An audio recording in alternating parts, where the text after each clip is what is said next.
The Most Dangerous Game by Richard Connell. But you can't mean. Gasped Rainsford. And why not? I can't believe you are serious, General Zaroff. This is a grisly joke. Why should I not be serious? I am speaking of hunting. Hunting? Great guns, General Zaroff. What you speak of is murder. The general laughed with entire good nature. He regarded Rainsford quizzically. I refuse to believe that so modern and civilized a young man as you seem to be harbors romantic ideas about the value of human life.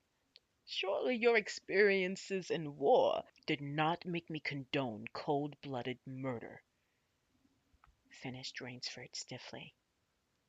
Laughter shook the general. how, how extraordinarily droll you are, he said.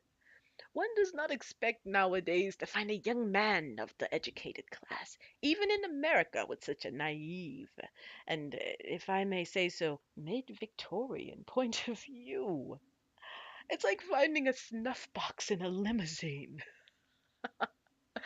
uh, well, doubtless, you had Puritan ancestors. So many Americans appear to have had.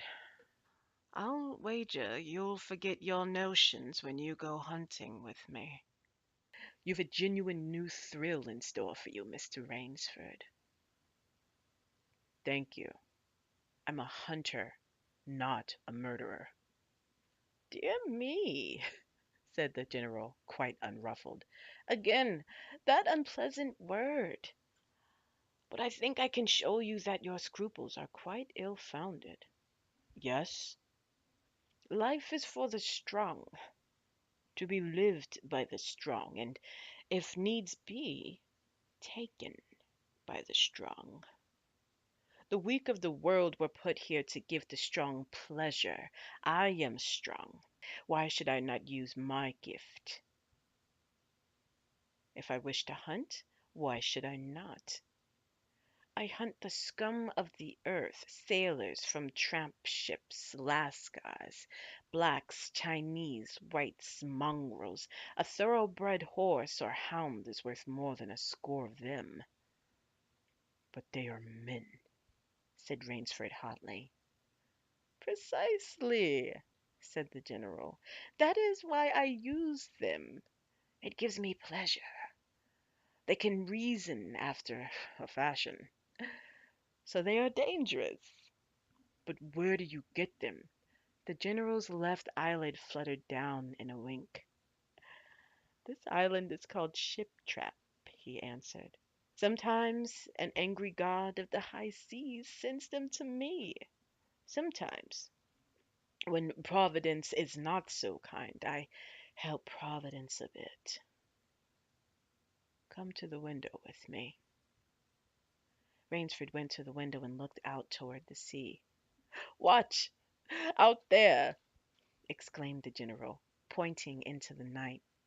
Rainsford's eyes saw only blackness, and then, as the general pressed a button, far out to sea, Rainsford saw the flash of lights. The general chuckled.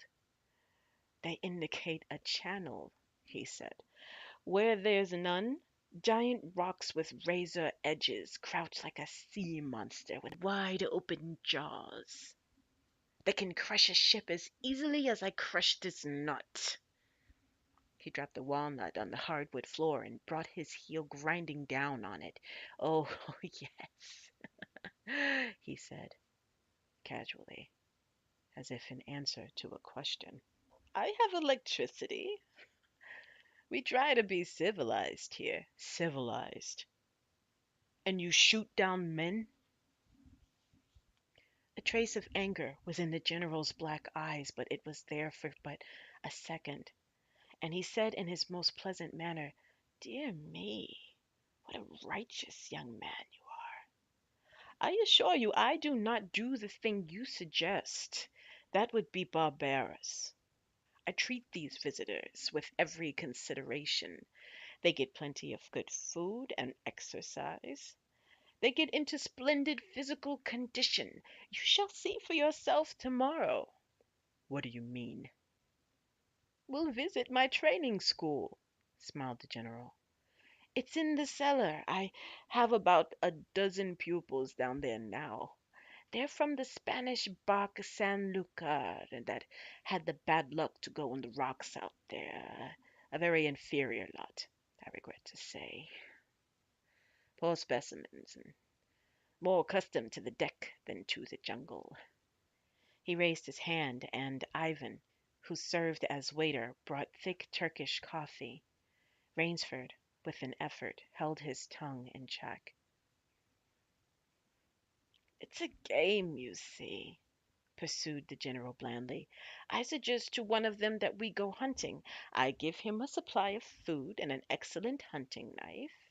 I give him 3 hours' start. I am to follow, armed only with a pistol of the smallest caliber and range. If my quarry eludes me for 3 whole days, he wins the game. If I find him, he loses. Suppose he refuses to be hunted. Oh, said the general, I give him his option, of course. He need not play that game if he does not wish to. If he does not wish to hunt, I turn him over to Ivan. Ivan once had the honor of serving as official nodder to the great white Tsar, and he has his own ideas of sport.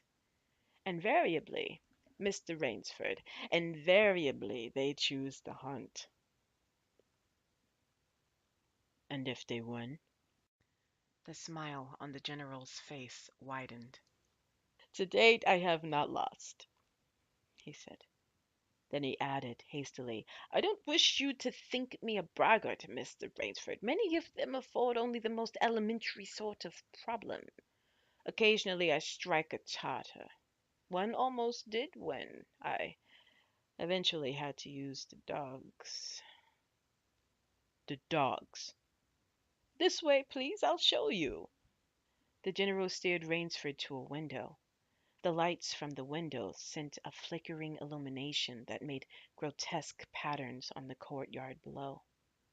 And Rainsford could see moving about there a dozen or so huge black shapes as they turned toward him. Their eyes glittered greenly. A rather good lot, I think, observed the general. They are let out at 7 every night.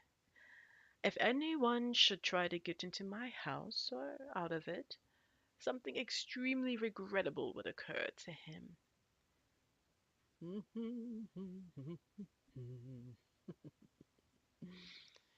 He hummed a snatch of song from the Folies Bergère. And now, said the general, I want to show you my new collection of heads. Will you come with me to the library? I hope, said Rainsford, that you will excuse me tonight, General Zaroff. I'm really not feeling well. Ah, indeed? The general inquired solicitously. Well, I suppose that's only natural after your long swim. You need a good, restful night's sleep. Tomorrow you'll feel like a new man, I'll wager. Then we'll hunt, eh? I've one rather promising prospect. Rainsford was hurrying from the room. Sorry you can't go with me tonight, called the general. I expect rather fair sport. A big, strong black. He looks resourceful. Well, good night, Mr. Rainsford. I hope you have a good night's rest. The bed was good. Oh, and the pajamas of the softest silk. And he was tired in every fiber of his being, but nevertheless, Rainsford could not quiet his brain with the opiate of sleep. He lay, eyes wide open. Once he thought he heard stealthy steps in the corridor outside his room. He sought to throw open the door. It would not open. He went to the window and looked out.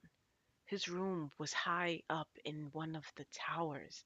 The lights of the chateau were out now, and it was dark and silent, but there was a fragment of sallow moon, and by its wan light he could see, dimly, the courtyard. There, weaving in and out in the pattern of shadow, were black, noiseless forms. The hounds heard him at the window and looked up, expectantly, with their green eyes. Rainsford went back to the bed and lay down. By many methods he tried to put himself to sleep. He had achieved a doze when, just as morning began to come, he heard, far off in the jungle, the faint report of a pistol. General Zaroff did not appear until luncheon. He was dressed faultlessly in the tweeds of the country squire. He was solicitous about the state of Rainsford's health. As for me, sighed the general, I do not feel so well. I am worried, Mr. Rainsford. Last night I detected traces of my old complaint. To Rainsford's questioning glance, the general said, Ennui, boredom. Then, taking a second helping of crepe Suzette, the general explained, the hunting was not good last night. The fellow lost his head. He made a straight trail that offered no problems at all. That's the trouble with these sailors. They have dull brains to begin with, and they do not know how to get about in the woods. They do excessively stupid and obvious things. It's most annoying. Will you have another glass of Chablis, Mr. Rainsford? General, said Rainsford firmly, I wish to leave this island at once. The general raised his thickets of eyebrows. He seemed hurt. But, my dear fellow, the general protested, you've only just come. You've had no hunt. I wish to go today, said Rainsford. He saw the dead black eyes of the general on him, studying him. General Zaro's face suddenly brightened. He filled Rainsford's glass with venerable Chablis from a dusty bottle. Tonight, said the general, we will hunt, you and I. Rainsford shook his head. No, General, he said, I will not hunt. The general shrugged his shoulders and delicately ate a hothouse grape. As you wish, my friend, he said. The choice rests entirely with you. But may I not venture to suggest that you will find my idea of sport more diverting than Ivan's? He nodded toward the corner to where the giant stood, scowling, his thick arms crossed on his hogshead of chest. You don't mean, cried Rainsford. My dear fellow, said the general, have I not told you I always mean what I say about hunting? This is really an inspiration. I drink to a foeman worthy of my steel at last. The general raised his glass, but Rainsford sat staring at him. You find this game worth playing, the general said enthusiastically. Your brain against mine, your woodcraft against mine, your strength and stamina against mine. Outdoor chess. And the stake is not without value, eh? And if I win, began Rainsford huskily, I'll cheerfully acknowledge my self-defeat if I do not find you by midnight of the third day, said General Zaroff. My sloop will place you on the mainland near a town. The general read what Rainsford was thinking. Oh, you can trust me, said the Cossack. I will give you my word as a gentleman and a sportsman. Of course, you, in turn, must agree to say nothing of your visit here. I'll agree to nothing of the kind, said Rainsford. Oh, said the general. In that case, But but why discuss that now? 3 days hence we can discuss it over a bottle of Veuve unless the general sipped his wine. Then a businesslike air animated him. Ivan, he said to Rainsford, will supply you with hunting clothes, food, a knife. I suggest you wear moccasins. They leave a poorer trail. I suggest, too, that you avoid the big swamp in the southeast corner of the island. We call it Death Swamp. Death Swamp. There's quicksand there. One foolish fellow tried it. The deplorable part of it was that Lazarus followed him. You can imagine my feelings, Mr. Rainsford. I loved Lazarus. He was the finest hound in my pack. Well, I must beg you to excuse me now. I always take a siesta after lunch.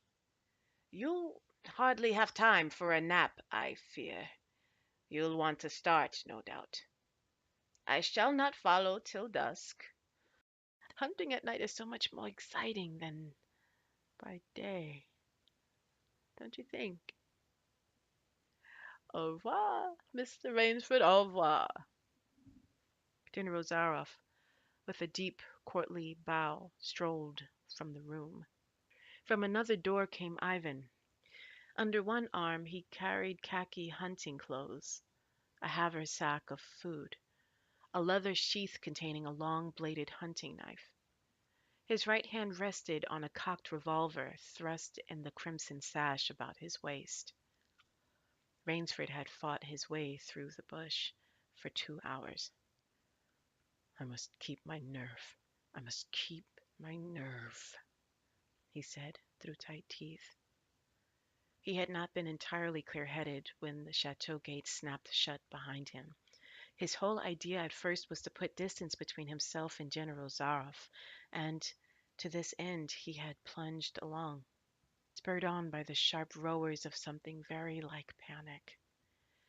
Now he had got a grip on himself, had stopped, and was taking stock of himself and the situation. He saw that straight flight was futile. Inevitably, it would bring him face to face with the sea.